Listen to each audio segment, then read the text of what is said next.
Welcome back. So, I've been inspired to make this video today because I encountered someone at work who was going through a breakup. Oh, that's interesting. I almost had a breakthrough. I wonder why. Okay, so, so this person had been married, right? And she's going through a separation. And we just sat and talked a lot about relationships and things, and it made me realize how much wisdom I actually hold about relationships. And I feel like I always knew that part of my soul's journey is to be in divine union. I've always known that. I still do know that. I was activated as a twin flame in 2022. And the twin flame path is a spiritual activation. It heightens your psychic abilities, and there's a lot of information out there about twin flames, and not all of it's true. A lot of people, and I was one of these people, think that your twin flame is somebody from your past that you're probably still in love with or something because you haven't gotten over them.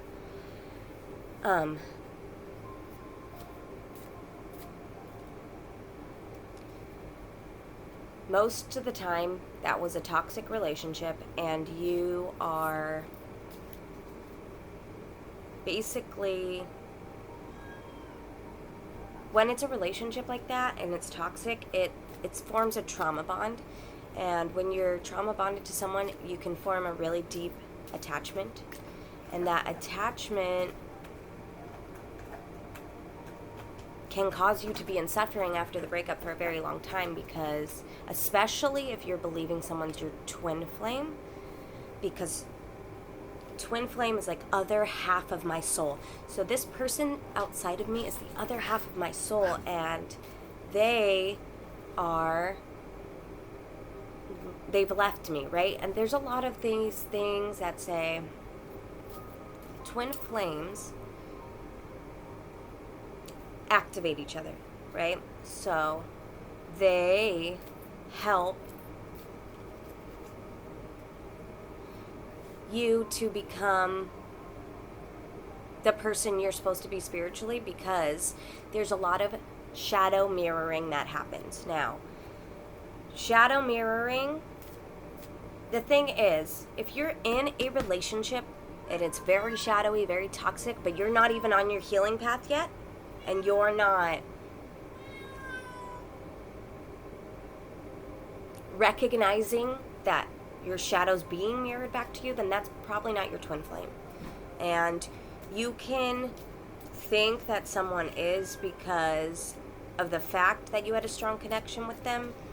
But the thing about karmics is that you get that chemistry that, it makes you feel really, it's very passionate, it burns quickly, toxically, and that's that fire energy that will burn you. With twin flame, there's a perfect balance of water and fire, emotions and passion.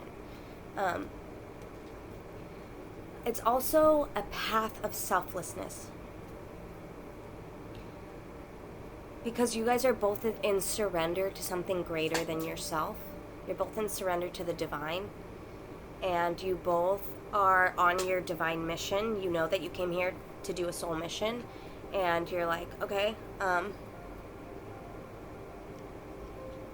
it's me and my counterpart, but it's God first. Like, it's mother, father first. And because our mission is so much greater than our ego, we know that, and that's why sometimes when you meet your twin flame, and this is knowing this person is your twin flame, and they're doing the shadow mirroring, and they're helping you to heal things within you, Um,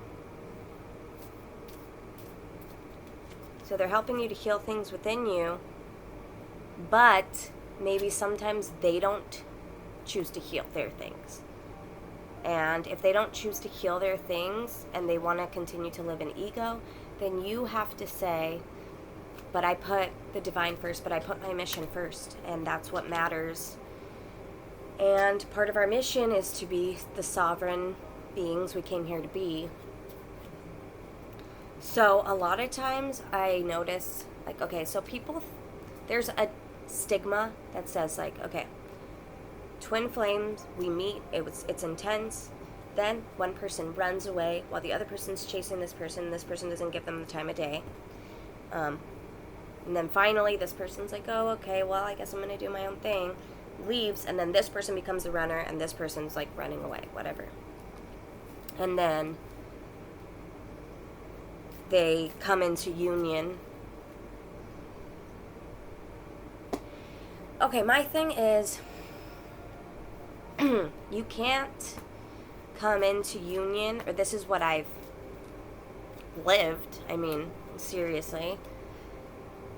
I have, before, when I thought somebody was going to come, like, fall into my room, or that the exes were my twin flames, and that they were someday going to come back and realize that they were still in love with me, that was a form of escapism, a form of victimization waiting to be rescued.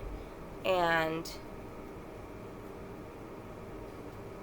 when you have your masculine and feminine polarities within you balanced, then that's when you can call in a counterpart that is balanced. I mean, there's gonna be people and things that try to trip you up, and you have to stand strong in who you are. Like, for instance, if you know your moral code, you know your integrity, and like you feel that attraction to someone. And a lot of times I think that we abandon ourselves because of the label twin flame. Like, oh, this person's my twin flame, so morals go out the door. Like, so if they have a girlfriend, you don't care, you're going to still go after them, you're still going to do whatever with them, which is toxic, because your twin flame is never going to ask you to abandon your morals and yourself for something toxic like that. It's the other, okay, so they say it's the other half of your soul. So, like, there's a core soul essence. There's an oversoul. So, I'm just telling you what I have learned and what I believe about the twin flame thing. Okay, so yes, this other half of your oversoul can be, like, out there in another body. And your guys' core essence is very similar. So when you see this person, you're going to be like, oh, wow, they have a lot of qualities that are similar to me. And then the thing is that you can't, like, allow yourself to just give, like, so if they're in their ego and they're trying to cheat on their significant other with you, that's toxic, and that's ego, and it's not coming from a divine place. So we want to, like, really make sure that on this path you're making sure you're putting yourself first too, like your healing first and your divine assignment first and foremost. Because some people's twin flame or whatever won't even heal, and especially not at the rate that the other person, like, thinks that they will, you know? So, but the funny thing about twin flames also is that, like, as much as you embody similar qualities as each other, you're also, like, the yin and the yang, the opposites, right? So if one of you is, like, pretty quick to take action on things and goes with the I guess this goes with like feminine energy anyway, so it goes with the flow and just like, oh, listens to her intuition, or his, it doesn't matter, because there can be men that embody the divine feminine, and then there can be women who embody the divine masculine. And there is a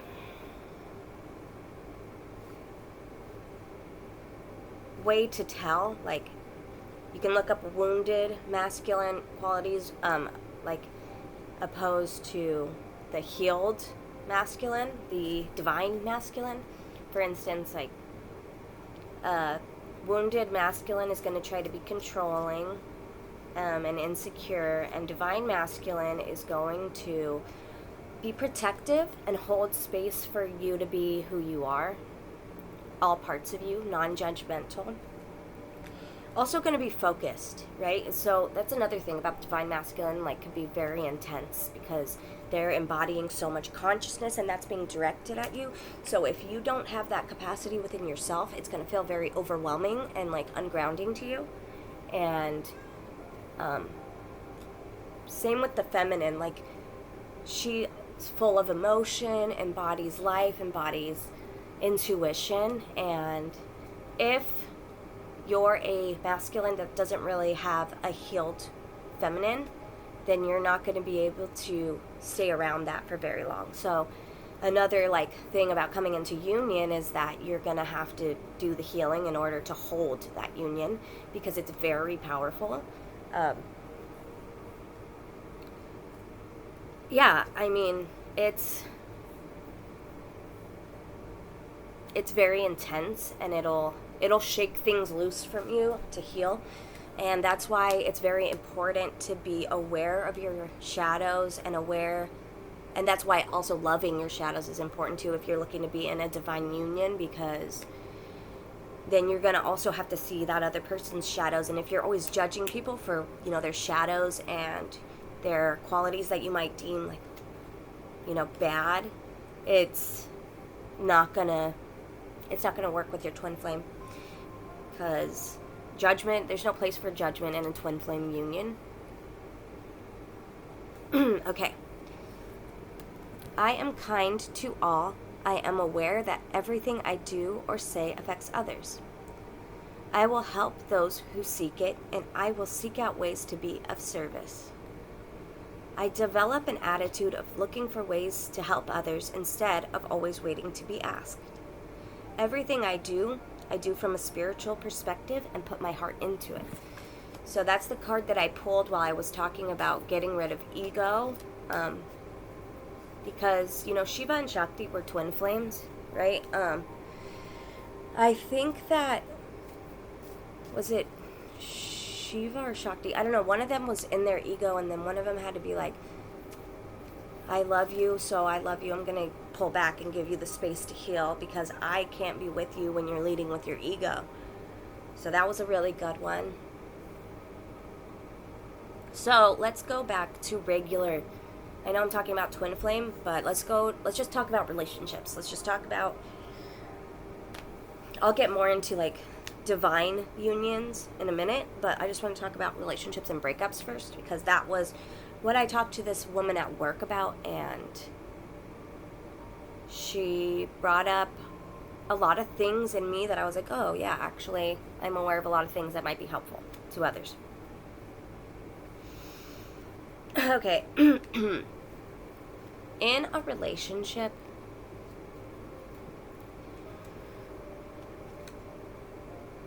a lot of people try to control one another. And it's because they're leading with insecurity, things that they're insecure about. So they want to make sure that they're not getting hurt. And a lot of times too, like, because being in a relationship is a vulnerable thing, and you have to be willing to, put yourself and your partner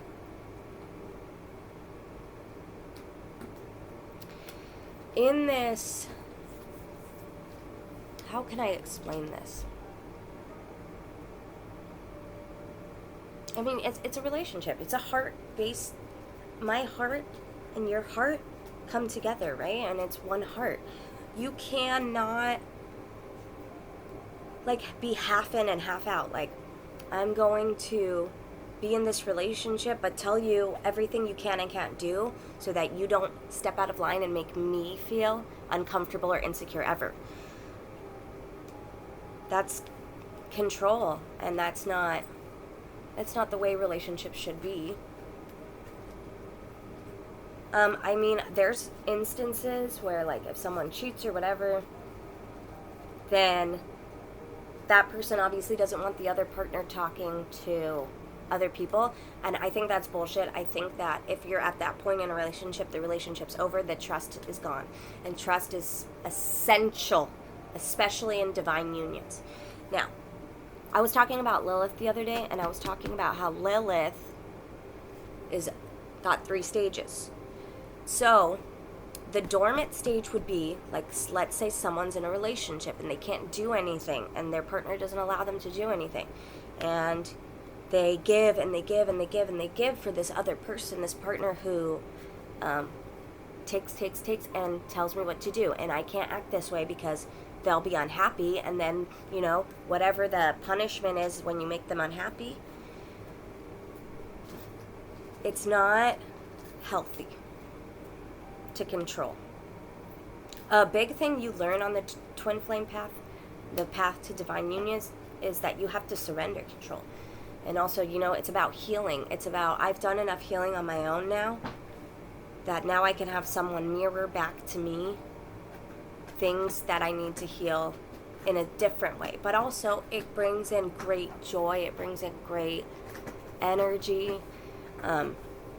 So another thing is that I notice a lot of, I'm telling you, multiple couples have told me, like, they're not sleeping in the same room as their partner anymore.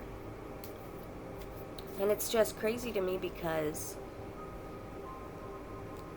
like, intimacy is so important. But I guess if you're not, and I'm not talking about intimacy like sex. I'm talking about, like, so this makes sense why they're not sleeping together, because intimacy is like, I see you and I want to see you and I'm going to ask and I'm going to, I want to know, how are you feeling? Like, tell me everything and let me love you. And I guess, like, a lot of times people aren't even opening up to what it is that they're, like, having issues within the relationship. They're not asking what they need. I need you to be more supportive, because sometimes when I'm talking, I feel like you're a million miles away. And I just would really appreciate it if you could be here with me when you're here with me, because you're my safe place, and I want to hear you, and I want to be heard by you. And the same thing as, like, but how open are you in this relationship you're in anyways, right? Because if you're not sleeping in the same room, I doubt that you're asking for what you want. Especially, like, hey, can I just get a little more help around the house? I feel like I'm doing this alone, And then not to get reactive when somebody says how they feel. Like, listen, okay, to what they have to say, and then say how you feel, and come from a place of wanting collaboration, remember, you're on the same team. We're on the same team. And I love you, and I want you to be happy in this relationship. It doesn't mean over-giving or over-sacrificing. It means that you both talk about how you feel about things, and maybe even you guys can, like, see each other's perspectives.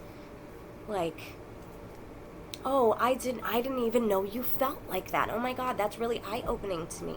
I'm so sorry. And now, like, you can be more conscious and aware of these patterns when they come up again. And not everyone is going to be willing to do that, because a lot of people are emotionally unavailable because they haven't dealt with shit from their childhood.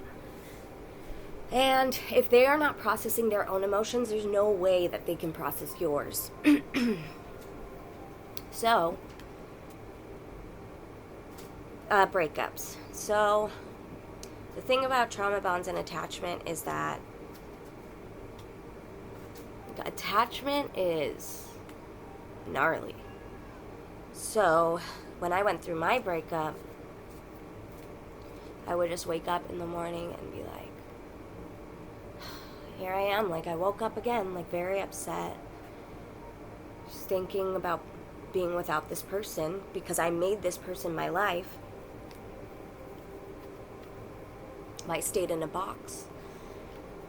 Why, I did toxic things too, and I just stopped doing things. I mean, honestly, I never really was happy to begin with, so like this relationship was kind of doomed from the start because I wasn't happy. Anyways, what I'm trying to get at is when we broke up and that attachment was there deeply. Then I cried, and I don't think I slept for like 2 weeks straight. And that attachment caused this heaviness. And at the time, of course, I didn't know what it was because I wasn't like on my healing journey yet. So I just gave in to that sadness and I let it grow and grow and grow and grow. And when you're feeding the darkness, when you're feeding the sadness, it will get big and out of control, right? And you're stuffing down any part of you that had joy or felt good. And breakups are hard, especially if you're somebody that feels very deeply. But I just can't encourage it enough. Do your healing while you're going through the breakup, like chakra work. What I do is I get a pile of dirt and some rocks and papers, and I write down all the things that I didn't get to say to the person about how they made me feel, all the stuff that was shoved deep in there, and just some other things. And then I light a fire and I say, with each rock, I'll say, this is for that time that you made me feel invalidated and like my feelings didn't matter and that you made fun of me. Well, boom, and then throw that rock into the fire and then just keep doing that with traits. Like, this is for every time you picked someone else over me. This is for every time that you said you were sorry, but it was a lie. This is for every time you lied. This is for every time,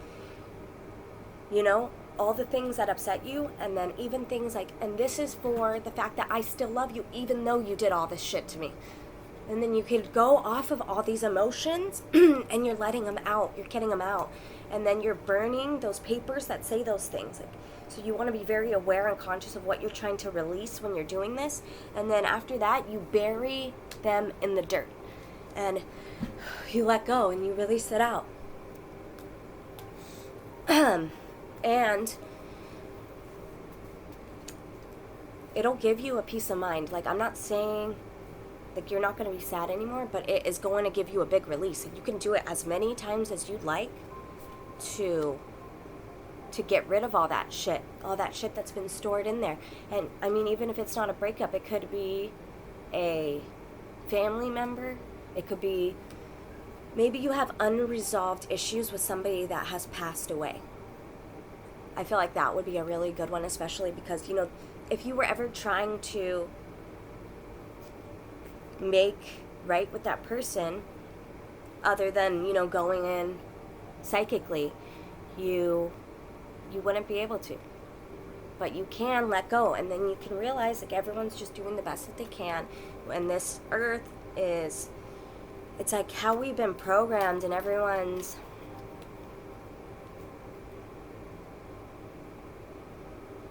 just holding hostility and animosity and wanting to be a dick because people were a dick to them in their past. And they don't know how to be anything but a dick. even if they want to. But you have to have the change of heart that says, hey, I do want to be something different. Like, I don't want to be a fucking asshole. I don't want to be a villain. I want to be understanding. And the thing is, we get to this point where, like, we judge our partners more than we judge others. Like we have been built in this society to look at a perfect man or woman, what is perfect for me, and then anytime we see a trait that doesn't match that, to throw it away and be like, okay, nope, not gonna do. But is it because we're just too critical on ourselves and now we're being critical of them? Are you too critical on your inner masculine or your inner feminine? Are you critical of your emotions and now you're being critical of the feminine that's in front of you? Or, like, every single emotion is there for a reason. It serves a purpose, and it's fucking beautiful. The human experience is fucking beautiful. Every emotion is fucking beautiful. But if you're a masculine that doesn't have the capacity to dive into your own emotions and see that and be happy that, you know, you're able to emote properly, that you're not going to be able to handle a divine feminine and her allness. Because I'm talking big emotions. And for a masculine to have the container to hold that, now that's hot. Like, I don't care. That is a healed man. That is a man worth my time. So, a lot of people will look at me when I'm feeling chaotic or nervous or mad and automatically be like, oh, she's crazy, she's too much, like, and it's not their fault. They just don't internally respect and love their own emotions. So back to breakups. So if you're going through one, I recommend doing the healing. I recommend doing things that are going to strengthen your solar plexus, like your confidence, yoga, exercise, nature walks. Unfortunately, you need to be around people sometimes, because the more that you're alone, the more you're overthinking, the more dark thoughts creep in, and the more weighed down you get. Humans are meant for connection. It's just the way it is.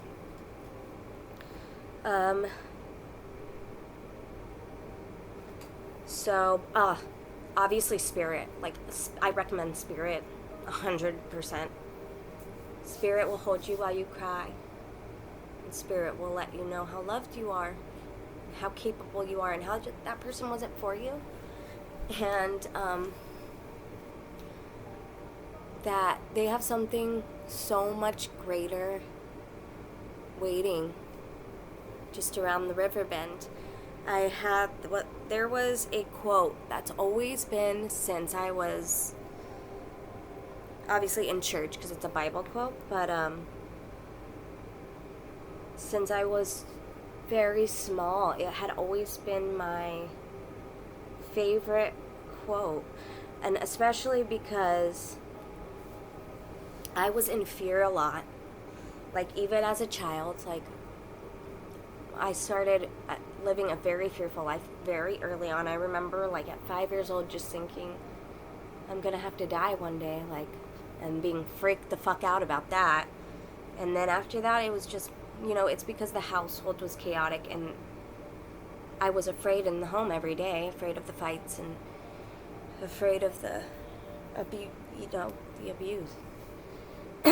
And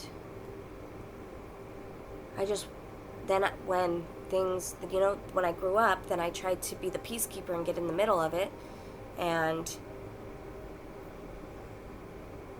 so then it started my fight or flight really a lot, because I'd be like, oh, if someone's fighting, I have to go, try to, which never worked, right? They fought every day. So the Bible verse says, this is the one that just played in my head my whole life.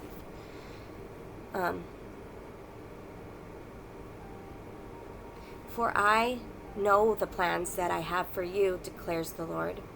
Plans to prosper you and not to harm you. Plans to give you hope and a future. If you think that you're not going to ever feel this, like the way that you felt about this person ever again, it's because there was a lack and scarcity of love growing up. And so when you did get that love, you needed to hold on to it very tightly because you didn't know when you'd get it again. And that's where the lack mentality in relationship comes in. Like, there's not enough people who can give me this feeling. But reality, we are made to be abundant in material things, abundant in spiritual things, abundant in resources, time,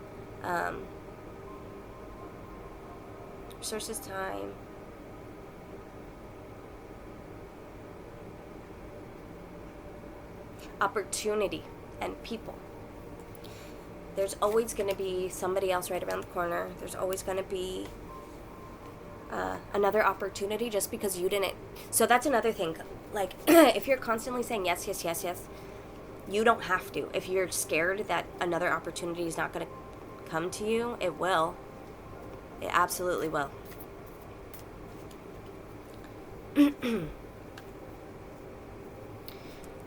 When my mind sways negatively, I remind myself of love, truth, spirit, and gratitude. So make sure you're grateful. So also, that's a good one. I wonder,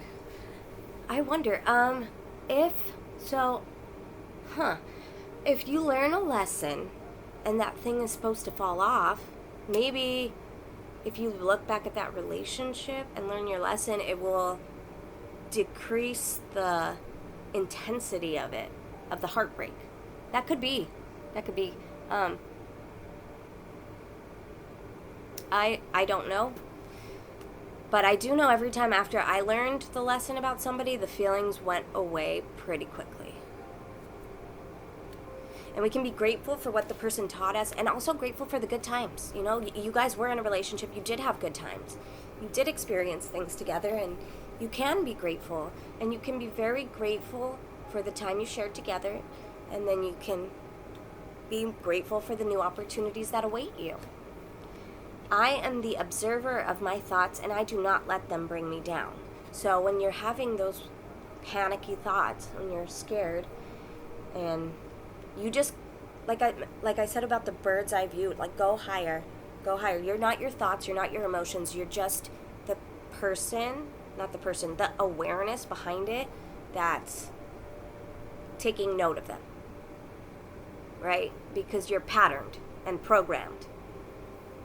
So it's like you're just watching your character, basically. But when we become attached to our identity is when things go awry. Being attached to another person, you have to decrease the level of importance. So that's what Aaron Doughty talks about. The more you put something on a pedestal, the more you want it to work out, then it's going to get farther away from you. It's like you're running after something, but you can't get any closer. And you just have to let go, relax, and flow. And that's a big thing with divine union, too, because we're meant to surrender into the divine, and this union is being pulled together by the divine. I remind myself to have gratitude and acceptance for what is, and to have courage in my convictions. And that's another thing, is like, if you know how you feel, like, own that. It's okay. You don't have, the more you stuff down your feelings, the more it hurts. And then when you own it, say, okay, yeah, this is how I'm feeling right now, and I'm going to own that. Okay, yeah, this is what I'm doing right now, and I'm going to own that. The more we deny and suppress, like, the more you feel out of balance. So, you have to, if you're having sadness, you have to accept it, that you're sad. If you're having feelings, you have to accept them. and own them. Have the courage of your convictions. Know what you want, know what you don't want.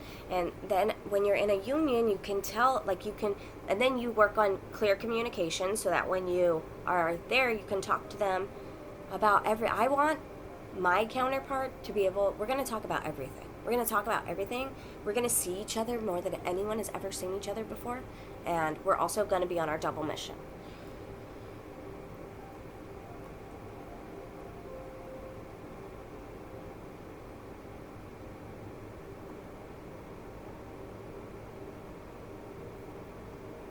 Okay.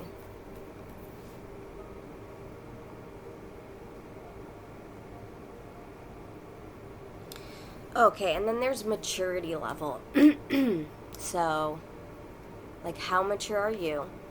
How mature is your counterpart, especially at emotions? So, maybe you do have the capacity to feel emotions, but maybe you don't know how to handle them well. So you're an immature emotionally. Then you'll probably attract in a partner who is immature emotionally, which can cause the whole control thing, the whole, a lot of freaking relationships are riddled with jealousy, control, insecurity. It's toxic.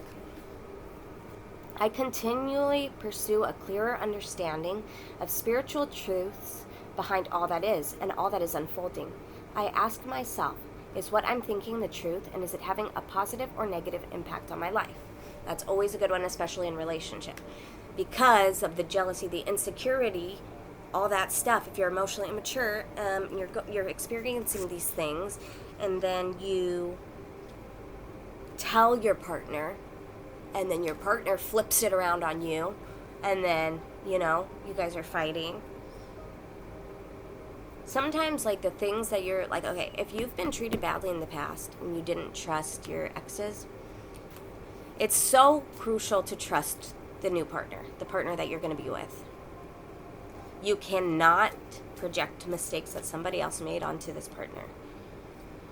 But you can let them know, like, when I saw this, you did this, I felt this way because, like, it's directly linked to something else, and then they'll, like, be like, oh my God, why are you thinking like that? You're crazy. Like, no, like jealousy stuff, like, oh, when you were talking to her, it made me feel insecure, and I know that this is coming from a place within me that it's from my past wounds, but it is how I felt, and I do want to let you know because I can't hold it in. It's not good for me. And then he says, oh my God, no, of course not. I was just being friendly. You know how I am. And the thing is, you love the fact that he's friendly. But you're insecure in that moment because it was just something that came up. And then he says, you're the only one for me. You're my world, blah, blah, blah. And he makes you feel reassured and better. And that's mature, like in a mature way. Like, if it was immature, there would be a lot of yelling and avoiding but communication is very essential in relationships,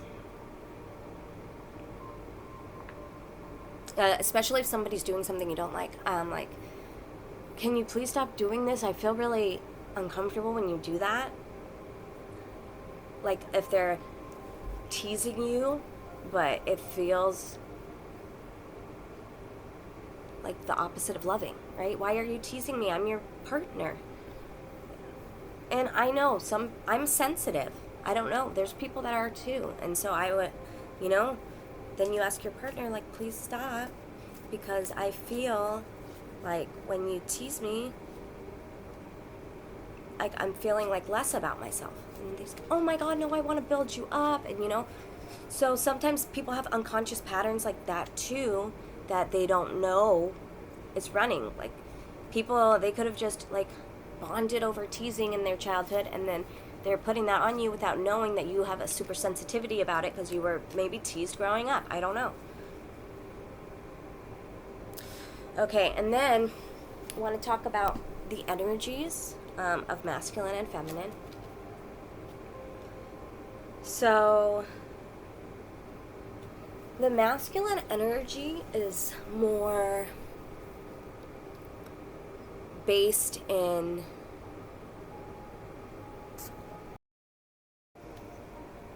okay, so the masculine energy, it's a lot slower than,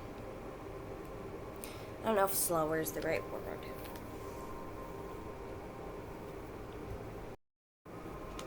I think so, like in their spiritual journey, because see, the masculine and feminine have different journeys. So like for the feminine, we get very connected to spirit, to the other realms, to our origins quickly, and we like embody our psychic abilities quickly. And then after being like so ungrounded in all of it, we have to learn how to ground ourselves in. And then I think the masculine's like the opposite. They're very materialistically based, centering around the bottom three chakras, and then they learn about spirit and elevate. So they start from the bottom and then go up. We like kind of start from the top and go down. At least that's how I feel about it. So the masculines, they like, in general, like even in relationships that are regular, they like their emotional processing is slower. So like a lot of times when we start seeing someone, we like, girls or feminines have the tendency to just want it, like that title, that label, whatever, right away, right off the bat. And then like the masculine hasn't even been able to process his feelings enough to like decide that he wants that. That usually it takes like a 6-month process, and like the girls are already gone by like the 3-month, like, if and they do, it's all very controlling. It's like, give me that title, because then you're attached to a title and identity, and then you're attaching it to the person too. And instead of letting things happen as they're going to unfold gradually, like there's all this push and like ultimatums, and then people don't want to stick around when you're trying to force them to do something, when you're trying to push them into something. It's not. And then some immature people will resort to tactics of toxicity, like trying to make the other person jealous, or manipulating them. So that's not healthy either. So we got communication, which is perfectly with what we're talking about. I communicate openly and honestly to express my thoughts and feelings clearly. I share my inner knowledge freely with integrity and without fear. My aim is to be fully understood by others. So that's a huge one, right? You want your partner to be first of all, you guys are on a team. Second of all, the person that can see you clearly, that supports you and loves you no matter what. Like divine partnership, unconditional love. That's what you want with your partner. I am open to giving and receiving praise, and I will be careful not to talk excessively and make it all about me. I create space in my conversations for others to communicate with me. I inquire about others' thoughts and feelings, as listening to their truth can be uplifting.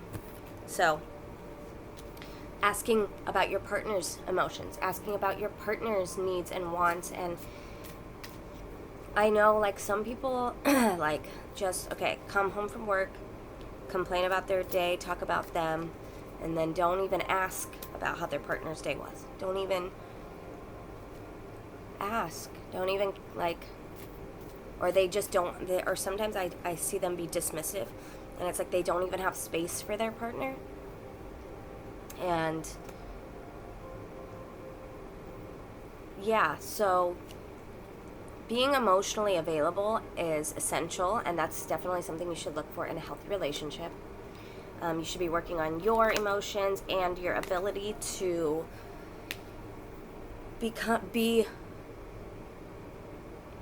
conscious with every emotion. A lot of times, the things that we are afraid of the most, we tend to lose consciousness towards. So, like, if I'm uncomfortable with anger or sadness, then when your partner is feeling anger or sadness, you will try to avoid it, try to leave, and not care because it's not what you're comfortable dealing with. So, working on being conscious with that in yourself. When you're angry or sad and you want to stuff that down, making sure that we're not stuffing that down and you're being, okay, I'm just going to sit with this. Like, when I'm feeling uncomfortable, I'm going to sit with this.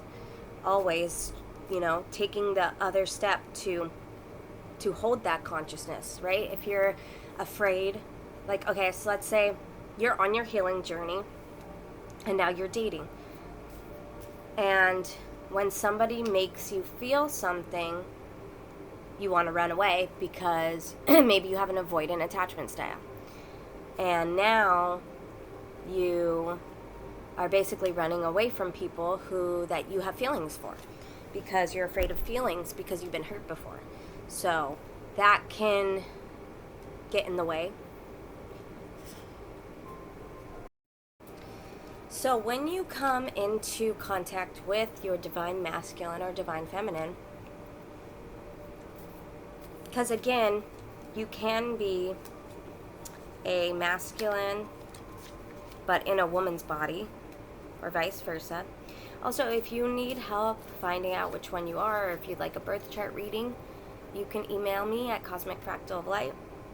I am getting back into birth chart readings again, numerology readings, and I can also tell you your polarity.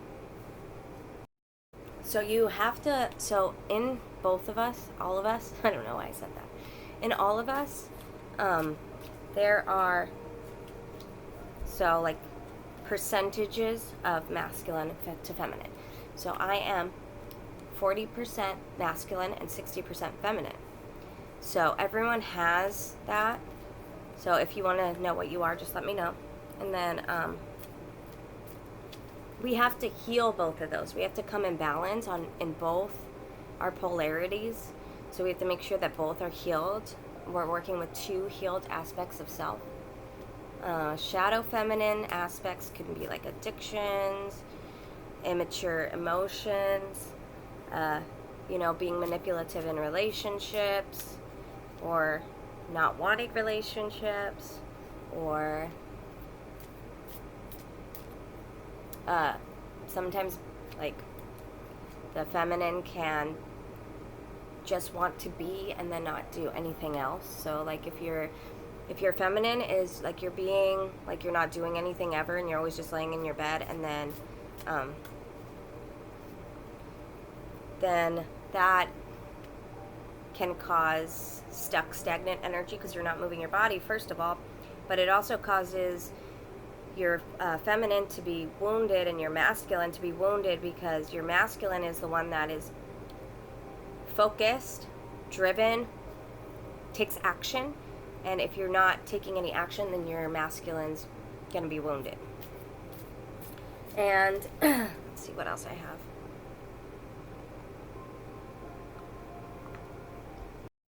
And fear is also a big one too. So like if you're in fear, then you're like wounded on both sides, because sometimes masculines don't take action because of fear, and the feminine also can have like a lot of fear from past lives and things. So it's very important that you're balancing the polarities.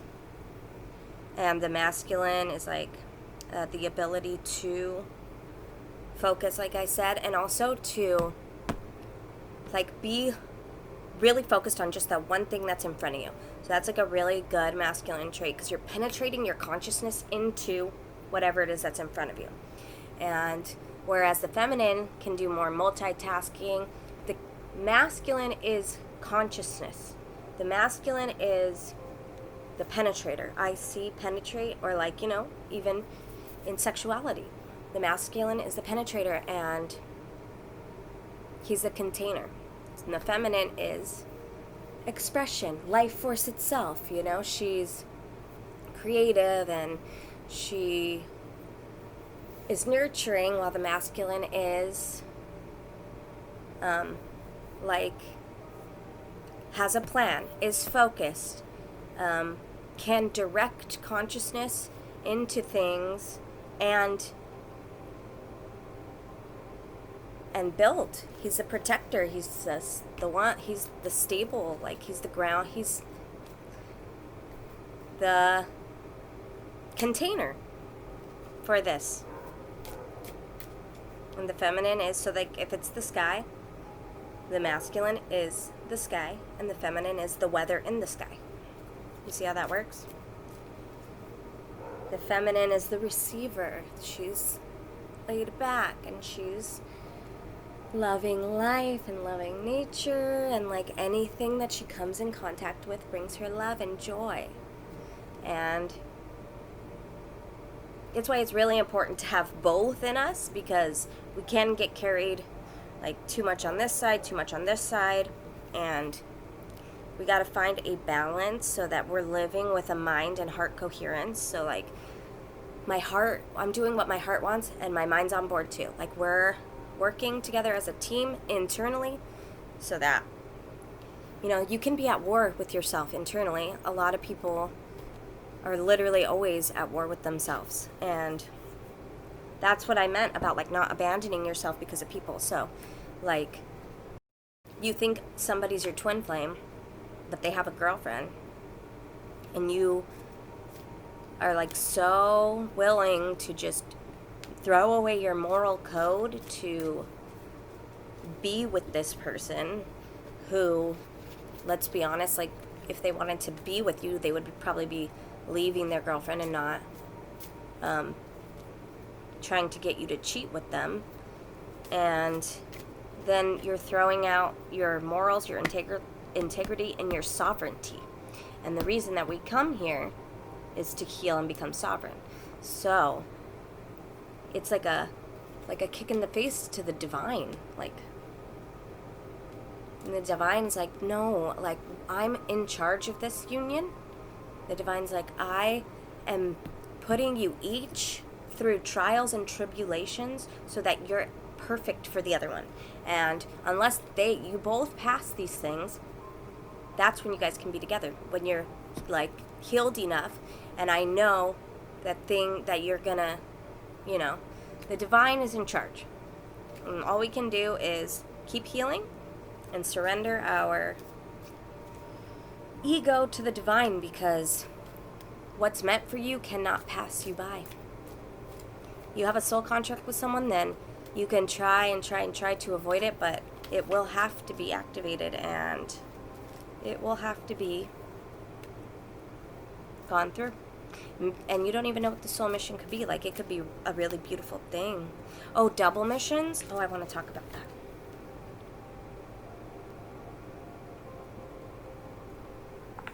So, in a relationship, you want to make sure you're having mutual respect, respecting what the other person wants, and being considerate, and also asking for what you want. And then, like, the person also is going to be considerate, because you guys love each other. And a lot of times, like, people get so stuck in their ways when they're single that they're like not even open to changing anything. When a person comes in that they might like, they'd rather just stay how they are and in their routine and not open up to that, because that's a potential for hurt, and that's a risk. High risk, high reward, right? So the willingness to communicate and to help each other, and then the balance.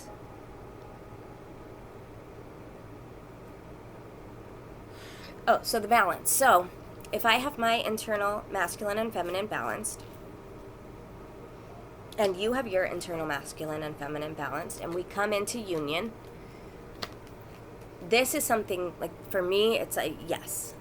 So when I come into union with my masculine, I want to be able to let go of my masculine and come more into my feminine, and you know, it's where I want to be. It's what I want to do.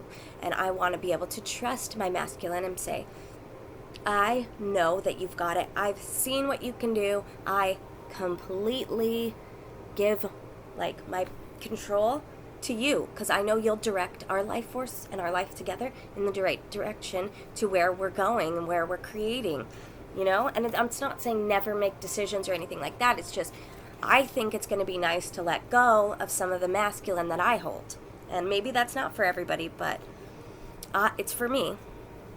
And the same with the masculine. He's got to learn how to trust the feminine's intuition. But also, he's going to get okay, if you're in a twin flame divine union, your psychic abilities are going to be enhanced so much because your guys' third eye's both open. And then, so when masculine and feminine energy come together, they create a third energy called creation energy. It's like a bubble of protection around this union. And you know, creation energy is also like associated with dragon energy, which I freaking love. I love the dragons. But a lot of times with divine counterparts and twin flames, there is a lot of doubt planted in the other person's head to make them think that their counterpart is like bad or just like karmic interference, whether that be of people,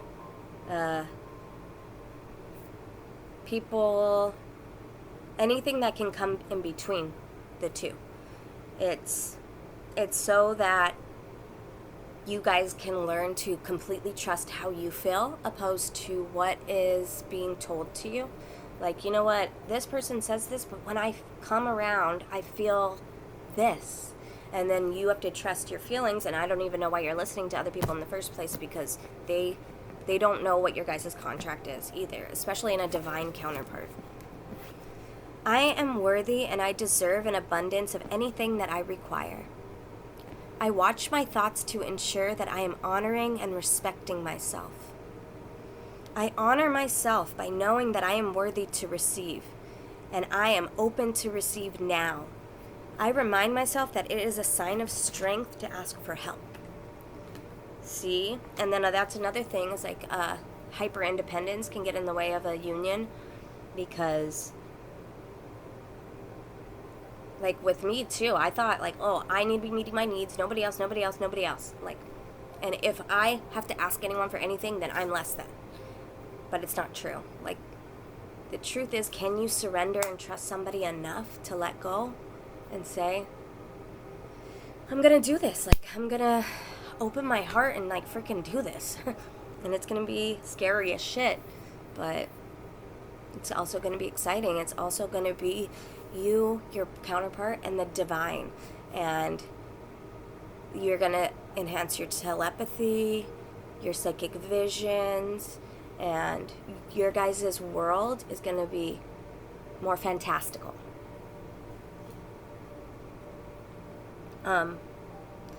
But also, you can't come into union unless you're open to receive. So that's a feminine trait. If your feminine is wounded and your heart's closed, then you can't receive. You have to open up. So you could start, like, if you're completely closed, you can start by doing heart chakra healing, and then open up to people in your life little bit at a time. And this could be friendships, family members. Just practice. Like, okay, well, eventually I want to open up to a counterpart this way, so I'm going to practice. That's what I always do.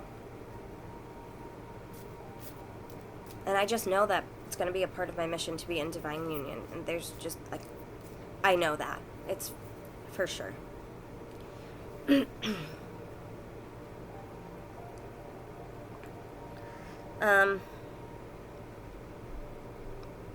So when the feminine trusts her masculine to lead, then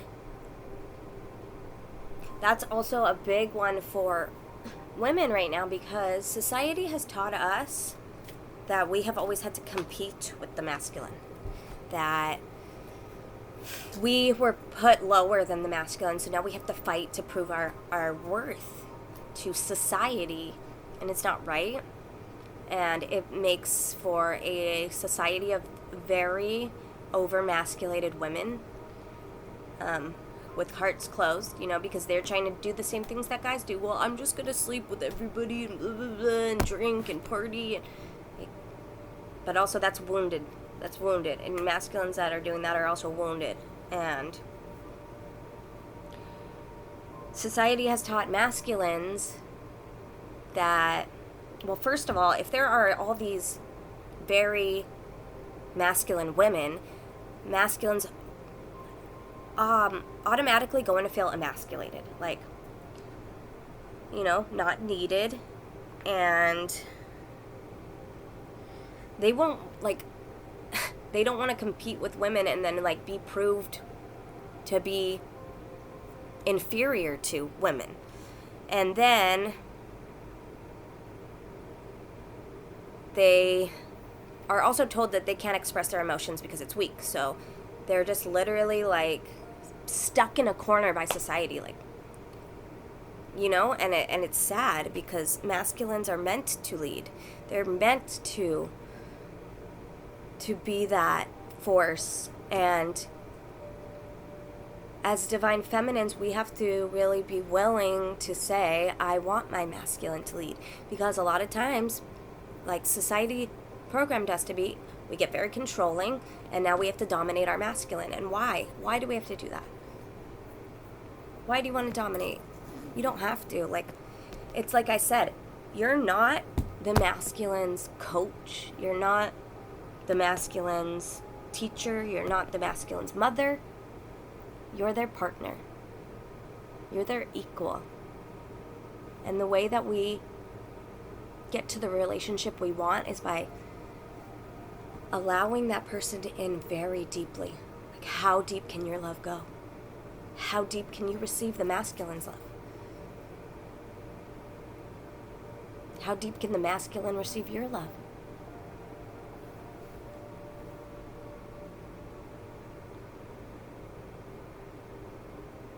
And because of all these unconscious agreements we've made in society, we don't know any better, so we just think this is how it is. But you have to go back into your belief system and decide what's for you and what's not for you. Like, for instance, society says we have to work hard to get what we want. And maybe you've had proof of that your whole life because you've believed that. But it's a limiting belief. So go back in there.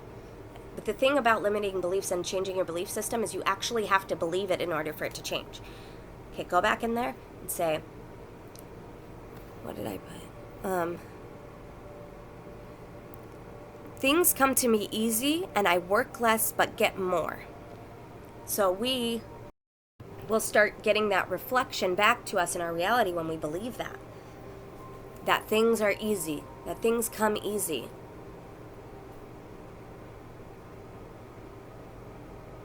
But we also have to unblock the guilt about receiving. Like, I didn't earn this, or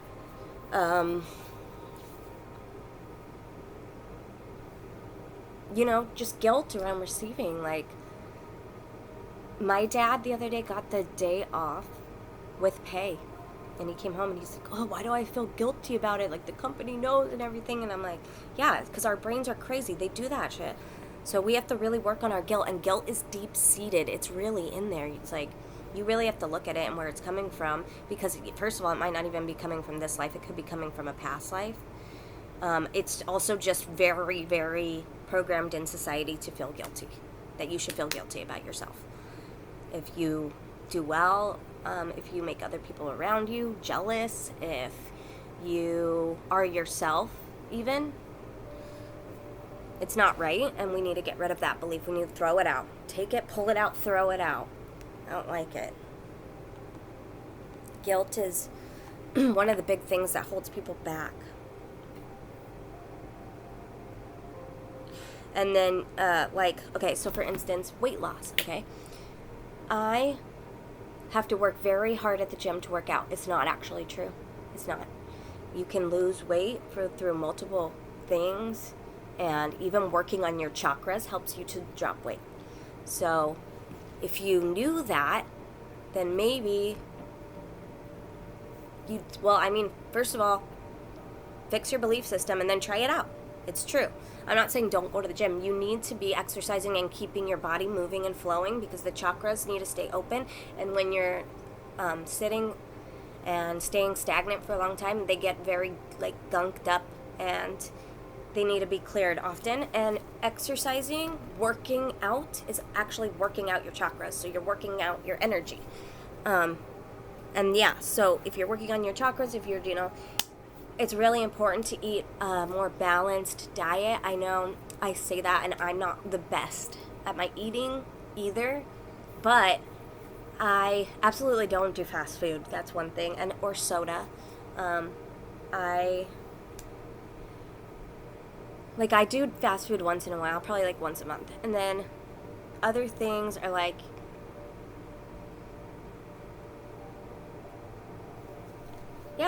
pasta. I eat a lot of pasta, but it's not about what you're eating. Because if you're clearing out everything and you're, then it'll be easier. Yeah, you'll feel a lot better when you're eating healthy and lighter.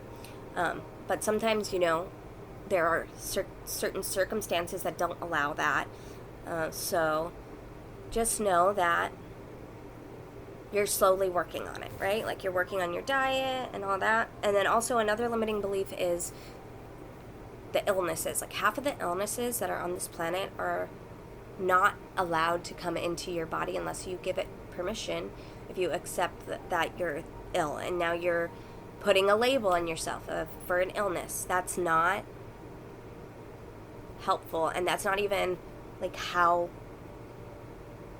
it works. Your body is no, it's especially after spiritual awakening, it is reconstructing cells. Your DNA is being upgraded. There's more light in your body, and it's blasting illness away, and it's blasting age. The aging process doesn't happen anymore. Even the people who think that the body isn't elastic, which it totally is, they're not going to see that it is. They're not going to see that the skin is very much elastic because they believe it, and then when they lose weight, their skin sags. And that's just the truth. It's a limiting belief. So you have to really take control of your power. I know that half of the material shit is not true. I know that. Inside, I know that. And maybe it's because, I feel even when I was unconscious, I never really, I was always too busy doing other things, and I didn't really, I had subconscious programming, but I just feel it wasn't to the extent that maybe other people had it. And it's maybe because I always never really gave a fuck about what society said and thought. And as far as illness goes, yeah, I just don't believe in it. I just don't. Okay, setting boundaries. I teach others how to love and respect me by how I love and respect myself. My integrity is supported when I express my thoughts and feelings. I am aware of excessively wanting to please others. I will maintain and grow my personal power by saying yes when I mean yes, and saying no when I want to say no. I speak up for myself, and I set boundaries regarding other people's behavior. I do this by asking for what I do want, such as patience, respect, tolerance, and support, rather than telling them what I don't want. Okay, so you get in an argument with your partner. And you feel dismissed. So you say, can we talk? I just really want to voice my emotions, and I'm hoping that you can listen to me from a heart open space. And then you say, when you did that, I really felt dismissed. And what I really want, what I really would appreciate, is if you could look at the things that I say and respect them and support me in my feelings and have a conversation with me so we can go about this argument in a different way. Because if you're dismissing me and I'm afraid to tell you my emotions, then we're not growing together as a couple. I would like your support in this relationship because you're my team. You are my support system. And then they can go on to saying, that what they want from you and what bugs them. And you guys have to be very open-minded and understand each other and understand where each other's are coming from. And then we also have to know, we have patterns too. So once we start to intimately know our partner and their patterns, we can have the discussion, let's talk about when a pattern comes up and we both know it's coming up, what we can do in that situation. I honor and respect my body by giving it what it deserves to thrive. I provide myself with the best of food, exercise, water, relaxation, therapeutic treatments, and thoughts. I only consume foods and liquids that were designed by nature to be in my body. I stimulate my body's energy flow with exercise. I make time to rest, as stillness and tranquility are vital to keep my mind and body rejuvenated. And so, that's another thing about being in a relationship is being in a divine union. You have to be able to have the capacity to hold it. Like I said, there's a lot of people who have intimacy blocks that don't want to be touched, that don't want to be seen, don't want to be looked at. And if you can't love yourself, then you're going to have a really hard time accepting somebody else loving you. And if you can't be touched, that's going to cause conflict because a lot of people's love language is physical touch. And if you're afraid of all that, then how are you going to ever have sex with them? That's a big part of divine union, sacred sexuality.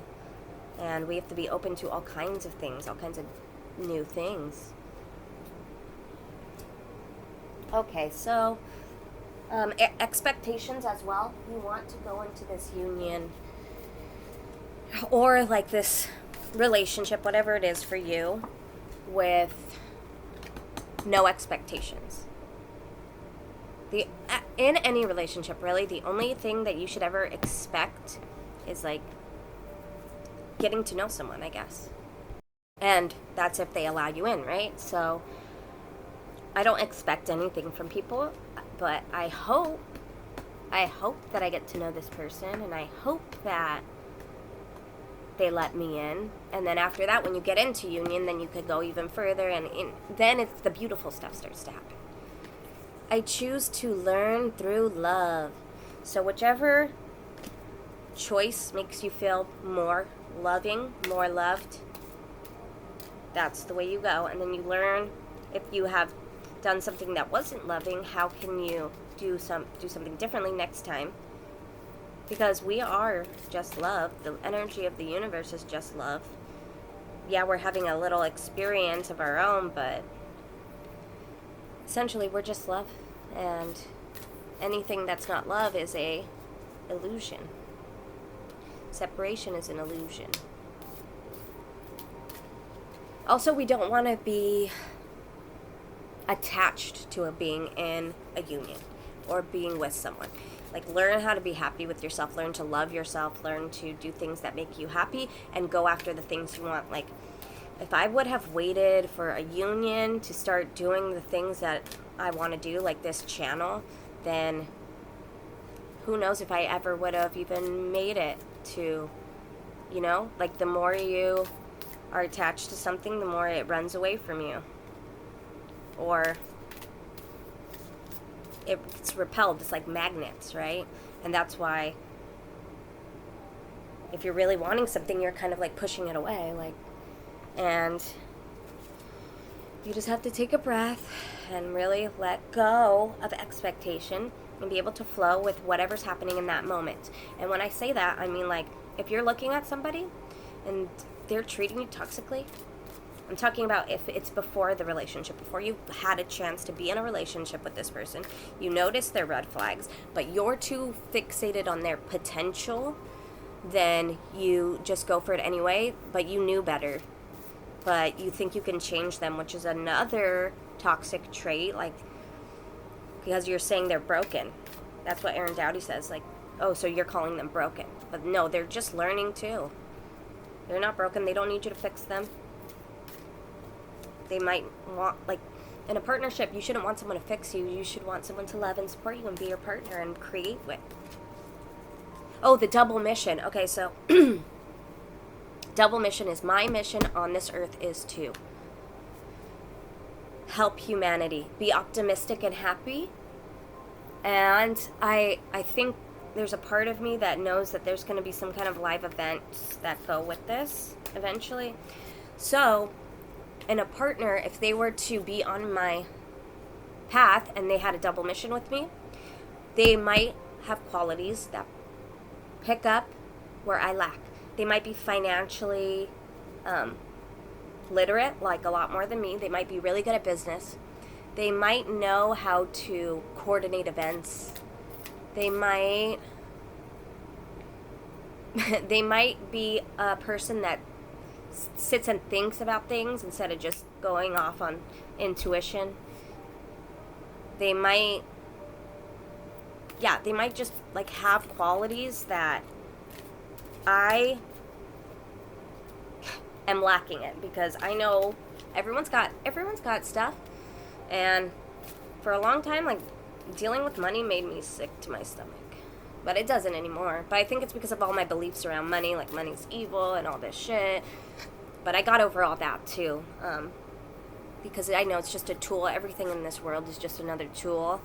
And so, yeah, so if we have a double mission, then it would be like, okay, we're going to be speakers. So this person would be good at speaking. This person would be okay with being seen. And yeah, it would be someone that would complement what I have, and then I would complement what they didn't, like, oh, maybe I like the intuition because they have the logic and I would have the intuition. And if they were more like in their masculine too, like maybe more serious, then I would probably be the one that was more playful and fun, which is great because you can not teach, but it's because you guys can play off of each other's energies. So, like, you're bringing not just what you have to balance them, you're bringing it to life in them, so that your relationship will spark, like, completely on fire in every thread.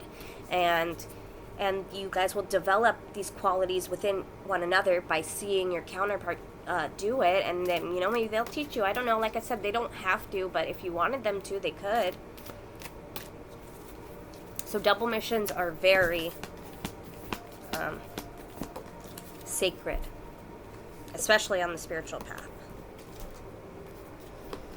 And another thing, if you're trying to manifest a union without being attached, of course, then you can't be like, so when you're manifesting into the universe, but then you're over here worrying at the same time, it's going to clash the energies. You have to stay optimistic. Yes, this is going to happen. Yes, I am going to be in love, or, but I'm going to continue to do my own thing. Like, I'm going to walk my path, and I'm going to have fun along the way. And when it happens, it will happen because I trust in the divine, and the divine's timing. Okay? And instead, you have to realize when you've chosen fear. I recognize that I have chosen fear, and I choose again. I choose love. You have to say, when your mind's sloping and you're having anxious thoughts like, oh, I'm going to be alone forever, or like you're letting loneliness get to you, or you're not believing in your counterpart, or you're not believing in the journey, or whatever it is, then that's your mind going into fearful thinking, and then that's spiraling you. into like a timeline where you aren't manifesting that. So you want to stay on the higher timeline where you're manifesting your divine union.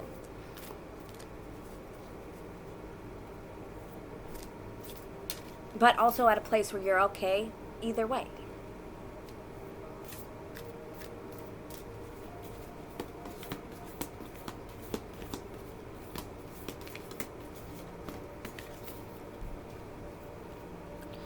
There is a stream of love supporting my dreams. And the universe, like we said, we're here to get closer to love. If what you're going after is love, divine union, then that would count as getting closer to love, which counts as being a part of your path, which the universe, which is love, is supporting.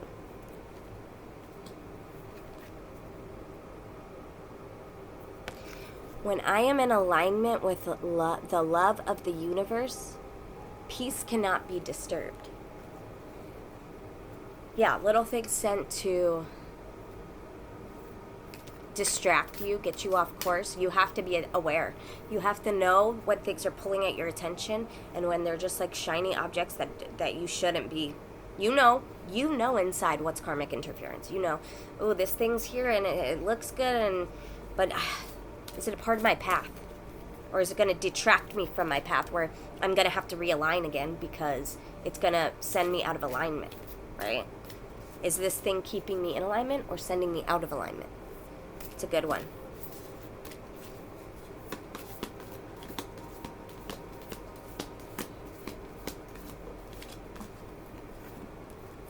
When I lean on certainty and faith, I change my mind about the world I see.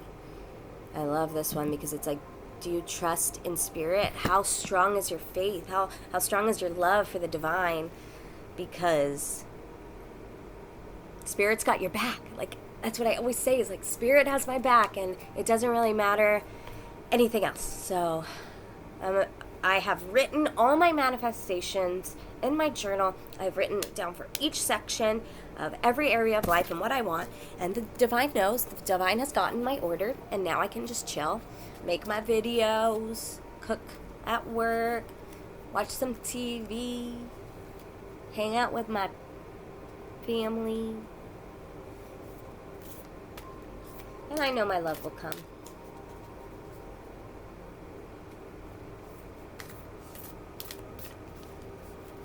I'll do one more. Energy flows where my intention goes. So what is your intention? And when you're thinking about that, that's where your energy is flowing. So think about this.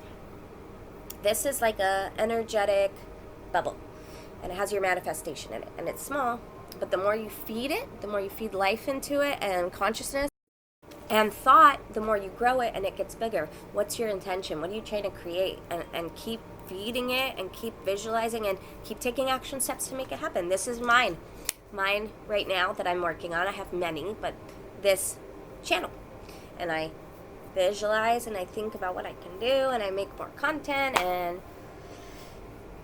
I have my intention. My intention is I want to help humanity expand, and I also want to grow and expand myself. I do whatever it takes to get closer to consciousness. That's what I was talking about earlier when I said when you can't stay conscious to something, so then you practice being conscious with all the things that you don't want to be conscious with. And feelings is a big one. I think a lot of people just don't want to be conscious of their emotions or scary stuff that they might be scared of, but you could just clear it out. You have to look at it like you have to face your dragon. It's like, have you seen Avatar where he has to face like the two dragons and Zuko, you know? That's how I felt when I first was going through my spiritual awakening, and I had to go through all the trials by fire and all the tests, and then I felt like, and then I would see the dragons too. Like, you have to fight and tame your own dragon. You don't fight your dragon, you tame it by learning to love it and to let go of things that don't serve you. But it's also the aggression within You have to confront the aggression within. Your liver holds a lot of anger, so if you're trying to work on anger, doing a liver detox is really good.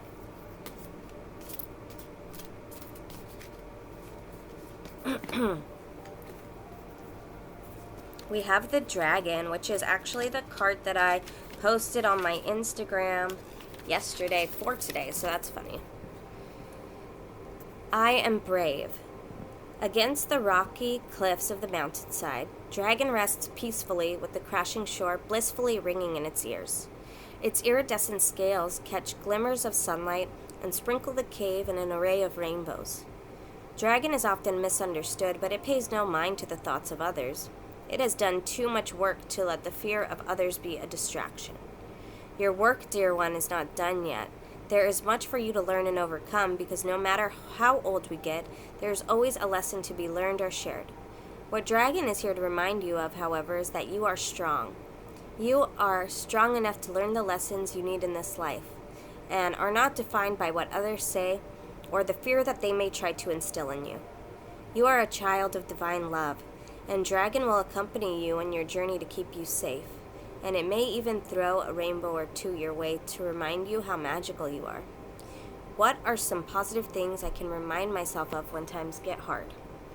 See, and I keep saying this, like if you're seeing dragons, rainbows, that is an indicator that your spirit guides are close by and that you're on the right path. Aquarius, my sign, what's up?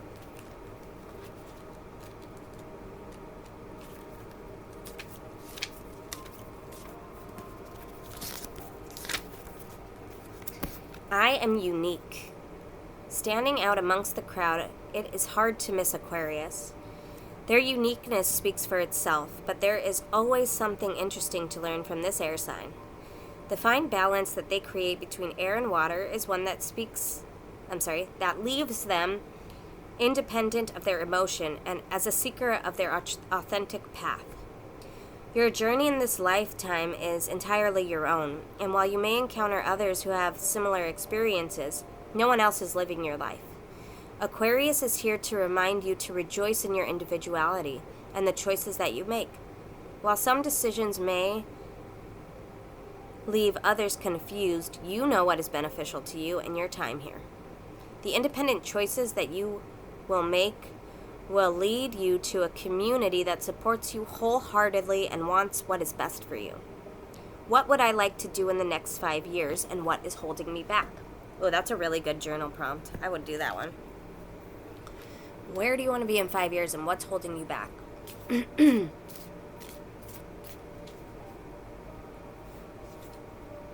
and your gifts are going to be unique to you, but what is it that you love? Because that's probably associated with a part of your path. And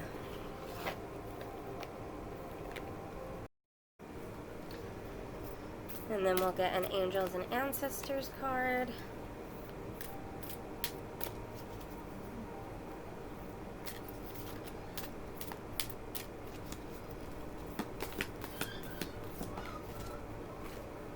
Summer. Bask in the joy and light.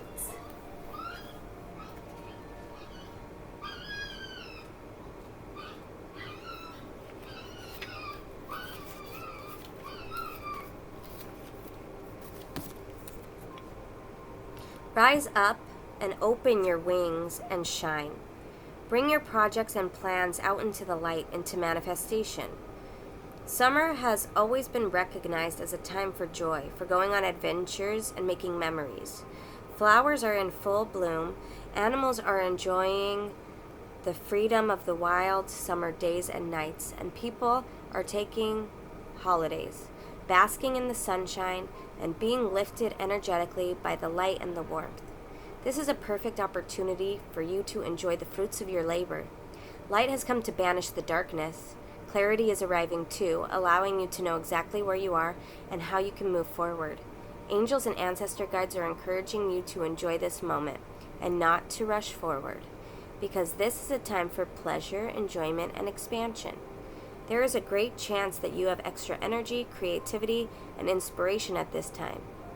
Notice what is coming to you, as it is inspiration directly from the divine. When the summer card arrives in the future position of a spread, or as the last card in the reading, it can also indicate that the coming summer will usher in important energies with regards to your questions or intentions. I don't really like to think of it as season. I don't like to say, okay, this is going to happen in summer. Oh, wrong one. Okay, I don't like to say that. I like to say, like, this is the time, when you're listening to this is summer for you. This is the energy of the card now, because I'm not doing predictive readings. I'm doing readings for now. I probably will do predictive readings soon, but it's just not this one. So get clear with your intentions and your plans for the future. And then we have the Mirror Guardian.